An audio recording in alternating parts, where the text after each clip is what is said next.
Coba deh lo bayangin, lo hidup di rumah yang di situ nggak ada kamar mandinya, tidur di kasur yang penuh kecoa, dan bahkan diperkosa berulang kali sejak umur 9 tahun. Itulah kenyataan hidup Oprah Winfrey. Tapi hari ini, dia adalah wanita kulit hitam terkaya di dunia dengan kekayaan 3,1 miliar dolar atau sekitar 51 triliun rupiah. Dari pakai baju karung kentang karena nggak punya uang buat beli pakaian, sampai punya total 2.000 hektar tanah di Hawaii. Tapi di balik kesuksesan ini, ada kontroversi besar yang bikin penduduk lokal Hawaii marah. Mereka bilang Oprah mencuri tanah mereka.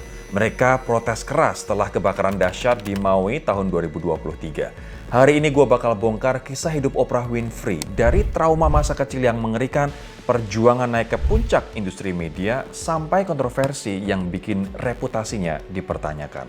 Gue bahas lengkapnya di Room for Improvement.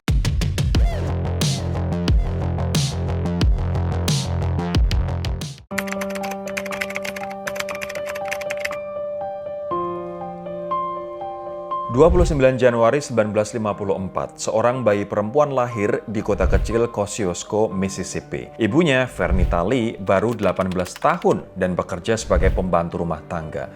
Ayahnya, Vernon Winfrey, berusia 20 tahun dan sedang bertugas di militer. Mereka nggak menikah dan nggak pernah menikah. Nama aslinya sebenarnya Orpah, dari tokoh Alkitab dalam kitab Rut. Tapi orang-orang salah sebut jadi Oprah dan nama itu yang akhirnya melekat. Setelah lahir, ibunya pergi ke utara cari kerjaan yang lebih baik. Oprah ditinggal dengan neneknya di sebuah peternakan babi kecil di Mississippi. 6 tahun pertama hidupnya kemiskinan ekstrim. Nggak ada kamar mandi dalam rumah, nyaris nggak ada air mengalir, mereka harus nimba air dari sumur. Tapi neneknya ngajarin baca sejak usia 3 tahun. Neneknya juga sering bawa Oprah ke gereja, di mana Oprah kecil mulai tampil bacain ayat-ayat Alkitab di depan jemaat. Di sini, benih bakat public speaking Oprah mulai tumbuh. Umur 6 tahun, hidup Oprah berubah drastis. Dia dipindahin ke Milwaukee, Wisconsin untuk balik tinggal bareng ibunya. Ibunya kerja shift panjang banget sebagai pembantu rumah tangga.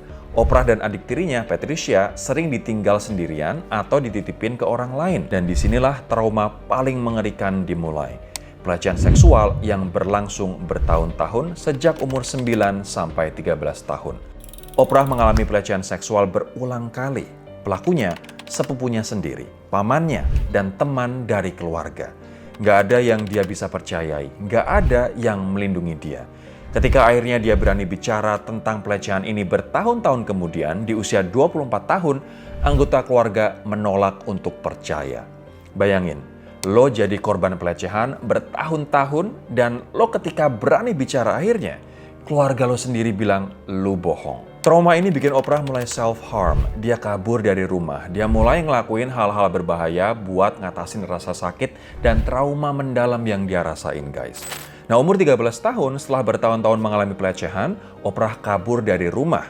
Umur 14, dia hamil. Bayinya lahir prematur dan meninggal dunia setelah dilahirkan. Ini adalah titik terendah dalam hidupnya. Umur 14 tahun, hamil, kehilangan bayi, dikelilingi trauma dan pelecehan.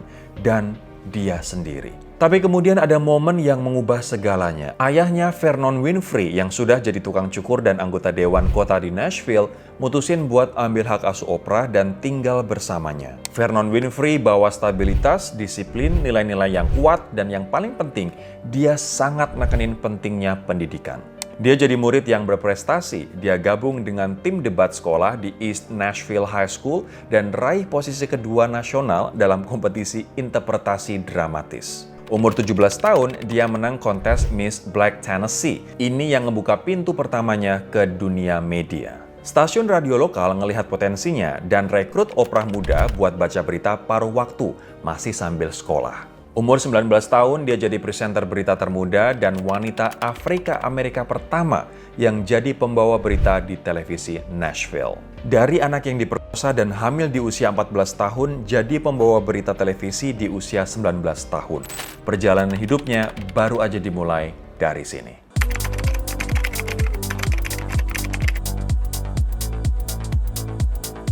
Setelah sukses di Nashville, Oprah pindah ke Baltimore untuk jadi pembawa berita di WJZ-TV. Tapi ada masalah guys, dia nggak cocok sama format berita yang kaku dan formal. Kemudian stasiun TV kasih dia kesempatan jadi presenter talk show lokal berjudul People Are Talking. Dan disinilah Oprah menemukan jati dirinya. Oprah bilang, sejak hari pertama saya langsung tahu ini adalah apa yang seharusnya saya lakukan.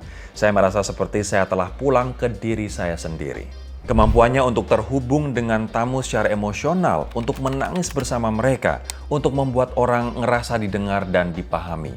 Inilah kekuatan unik Oprah. 1984, Oprah dapat tawaran pindah ke Chicago dan bawain acara pagi selama 30 menit bernama AM Chicago di WLS TV. Episode pertama tayang 2 Januari 1984. Nah, acara ini ada di posisi terakhir dalam rating di televisi saat itu. Tapi dalam 1 bulan setelah Oprah ambil alih, AM Chicago naik dari posisi terakhir ke posisi pertama. Kurang dari setahun, acara ini diperpanjang jadi 1 jam penuh dan diganti nama jadi The Oprah Winfrey Show. Roger Ebert, kritikus film terkenal, ngeyakinin Oprah buat bawa acaranya ke level nasional. Dia pernah memprediksi Oprah bakal hasilin 40 kali lebih banyak pendapatan dibanding acaranya sendiri. Dan Ebert benar. 8 September 1986, The Oprah Winfrey Show tayang nasional. Episode pertama The Oprah Winfrey Show secara nasional tayang pada 8 September 1986. Dan dalam waktu singkat, acara Oprah bawa 2 kali lipat jumlah penonton dibanding Donna Who. Oprah gantiin Donna Who sebagai acara talk show nomor 1 di Amerika Serikat saat itu. Tapi ini bukan cuma soal rating guys. 10 November 1986, momen yang mengubah segalanya. Hanya 2 bulan setelah acara tayang nasional, pada 10 November 1986, Oprah ngelakuin sesuatu yang belum pernah dilakuin oleh host televisi manapun. Dia lagi bawain episode tentang pelecehan seksual. Salah satu tamunya berbagi cerita tentang trauma diperkosa waktu kecil. Dan di tengah-tengah episode itu, Oprah berhenti. Dia ngomong ke jutaan penonton di seluruh Amerika, itu terjadi pada saya juga. 9 years old, I was raped. About 10 years old, I started being molested by my cousin's boyfriend. And then my father's brother. Oprah menciptakan format baru, televisi berbasis empati. Televisi yang gak hanya laporin masalah, tapi ngerasain masalah bersama-sama dengan pemirsanya. 1988, Oprah bikin Harpo Productions. Oprah dieja terbalik. Dengan ini, dia jadi wanita ketiga dalam sejarah industri hiburan Amerika yang punya studio sendiri. Ini keputusan bisnis paling brilian dalam karirnya. Kebanyakan pembawa acara dibayar gaji. Mereka kerja buat studio yang dapat untung besar. Tapi Oprah, dia yang punya acaranya, dia produksi sendiri acaranya. Terus, dia jual ke distributor. Jauh sebelum ada YouTube, Oprah punya channelnya sendiri. Everybody in the audience, now listen to me carefully, is being given a special package, and I don't want you to open it. Do not open it. Cameras are on you, so do not open until I tell you. All right, open your boxes. Open your boxes. 1, 2, 3.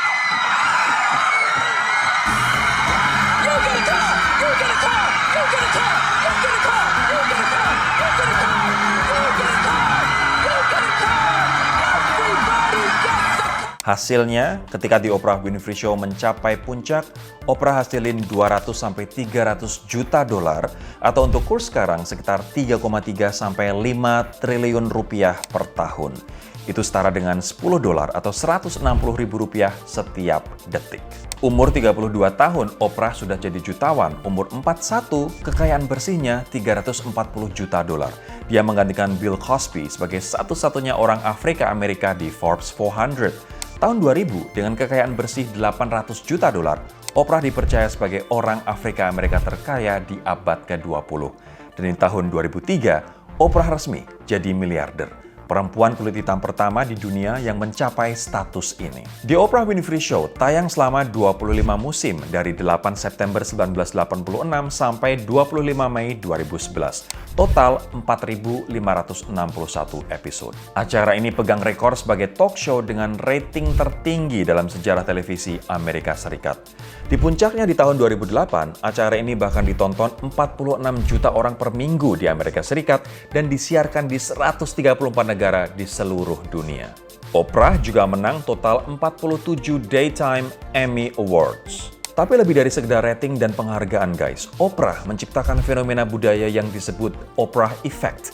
Kemampuannya untuk mengubah apapun yang dia rekomendasikan menjadi bestseller.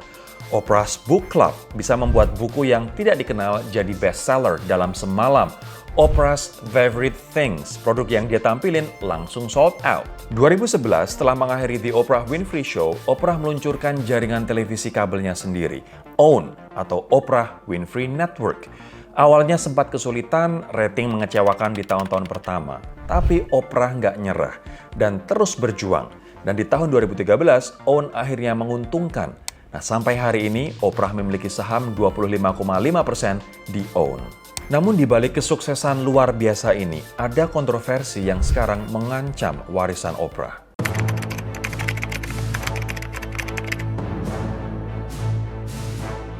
Oprah pertama kali beli properti di Maui, Hawaii tahun 2003. Sejak itu, dia habisin setengah waktunya di Maui dan setengah di rumahnya di Montecito, California.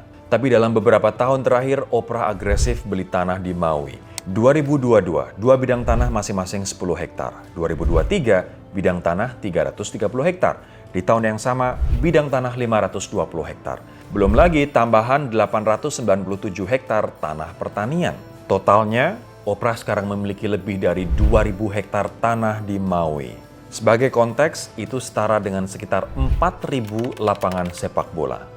Oprah jadi salah satu pemilik tanah miliarder terbesar di Hawaii, bareng dengan Larry Ellison, Oracle, Mark Zuckerberg, Facebook Meta, dan Tadashi Yanai, Uniqlo. 8 Agustus 2023, kebakaran hutan dahsyat melanda Maui. Kota bersejarah Lahaina hancur total.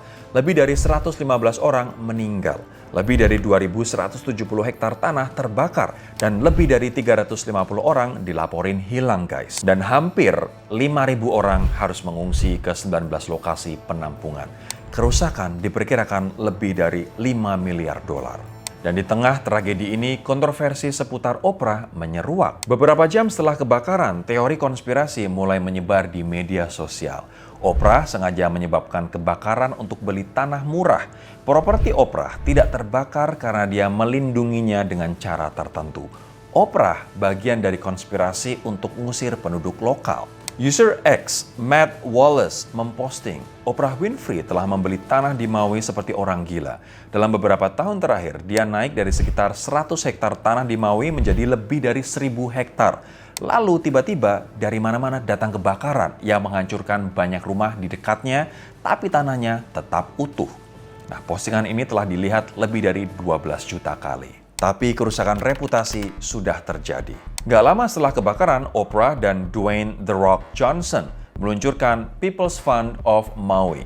Mereka berdua nyumbang total 10 juta dolar buat pendanaan ini. Kedengarannya sih bagus ya kan? Masalahnya, mereka minta publik ikutan nyumbang juga. Reaksi publik marah. Komentar di media sosial, kenapa 2 miliarder minta orang biasa untuk sumbang? Mereka berdua kan punya miliaran dolar. Kenapa tidak sumbang lebih banyak dari uang mereka sendiri? Itu kata netizen. Oprah punya 3 miliar dolar dan The Rock punya ratusan juta. Tapi mereka minta orang yang bergaji minimum buat nyumbang. Ini gila, kata netizen yang lain.